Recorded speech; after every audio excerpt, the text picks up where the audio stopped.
அதிமுக ஆட்சியில் தொடங்கப்பட்ட எந்த திட்டமும் திமுக ஆட்சியில் முழுமையாக நிறைவேற்றப்படவில்லை என அதிமுக முன்னாள் அமைச்சர் எஸ்.பி. வேலுமணி குற்றம் சாட்டியுள்ளார். இது தொடர்பாக கோவையில் அண்ணா பிறந்தநாள் நிகழ்ச்சியில் அவர் பேசியதை சூப்பர் பைட்ஸ் பகுதியில் பார்க்கலாம். நம்முடைய எடப்பாடியார் தலைமையில் நாடாளுமன்றத்தில் ஒரு சிறந்த கூட்டணியாக இணைந்து பணியாற்றிய தேசிய முற்போக்கு திராவிட கழகத்தை சேர்ந்த நண்பர்களும் வந்திருந்தார்கள். ஆகவே இணைந்து இங்கே பெருந்தர் பிறந்த அண்ணா அவர்களுக்கு மாலை அணிவித்தோம். ஆகவே அண்ணா பிறந்த நாளில் கண்டிப்பாக வருகின்ற சட்டமன்ற தேர்தலில்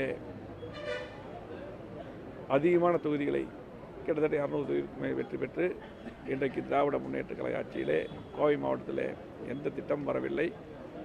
இன்றைக்கு மக்கள் சட்டமன்ற தேர்தலை எதிர்பார்த்து கொண்டிருக்கிறார்கள். அதிகமான திட்டங்கள் தந்து கோவை மாவட்டத்துக்கு 50 ஆண்டு இல்லாத வளர்ச்சியை தந்த சாலைகள், பாலங்கள், கூட்டுக்குடி திட்டம், அத்தனை திட்டம், அத்திகடுவான திட்டம் ஏற்பட்டு விரிவாக்கும் என்று பல்வேறு திட்டங்களை தந்த மாண்புமிகு முன்னாள் முதலமைச்சர் எதிர்க்கட்சி தலைவர் எடப்பாடியார் அவர்கள் முதலமைச்சராக வர வேண்டும். மீண்டும் திட்டங்களை எல்லாம் தர வேண்டும் என்று மக்கள் எதிர்பார்த்து கொண்டிருக்கிறார்கள்.